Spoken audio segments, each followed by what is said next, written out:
একটা ব্যক্তি সে বুঝতে পারে সে পাপ করলে ভালো থাকতে পারে না, সে চায় সে আর পাপ করবে না, সে চায় আল্লাহর পথে যেতে, সে চায় 5 ওয়াক্ত নামাজ পড়তে, সে চায় ভালো মানুষের মতো থাকতে, সে একটু শান্তি চায়, সে তার অগোছালো জীবন থেকে বের হতে চায়, সে যে পাপ করে এই সবকিছু বাদ দিতে চায়।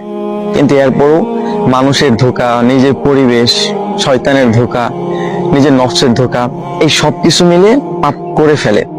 জানেন, এরকম অনেক ব্যক্তি আছে যারা এই অবস্থার মধ্যে আছে যে সে পাপ করতে চায় না, সে পাপের মধ্যে যেতে চায় না, কিন্তু এরপরও নফসের ধোঁকা, শয়তানের ধোঁকা, আজে বাজে মানুষদের সাথে মিশে বিভিন্ন ধোঁকায় পড়া, এই সবকিছুর কারণে সে পাপ করে ফেলে, সে ভুল করে ফেলে।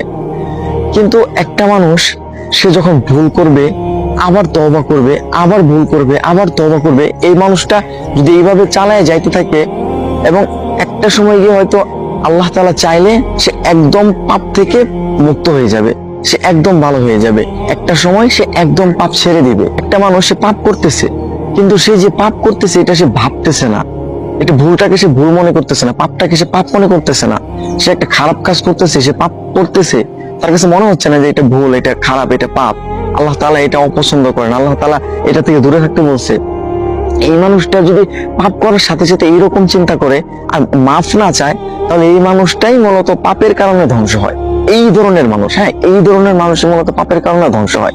কিন্তু যেই মানুষগুলা পাপ করে আবার আল্লাহ তাআলার কাছে মাফ চায়, সে পাপের জন্য তওবা করে, সে আল্লাহ তাআলার দিকে ফিরে যেতে চায়, এই ধরনের মানুষ ইনশাআল্লাহ একটা সময় গিয়ে সে ধীরে ধীরে ধীরে ধীরে যখন পাপ করে আবার আল্লাহ তাআলার কাছে মাফ চায়, তখন এই যে তার এইভাবে চলতে থাকে, তখন না সে একটা সময় গিয়ে বুঝতে পারে যে আসলে পাপ করার যে খারাপ প্রতিক্রিয়াগুলো আছে সেগুলা কি। প্রত্যেকটা পাপ আর প্রত্যেকটা খারাপ কাজের বাজে একটা প্রভাব আপনার জীবনের উপর পড়বেই পড়বে। সুতরাং আপনি পাপ করতেছেন, আপনি ভুল করতেছেন, আপনি ভালো হতে চাচ্ছেন, এইটা একটা ভালো অভ্যাস। যে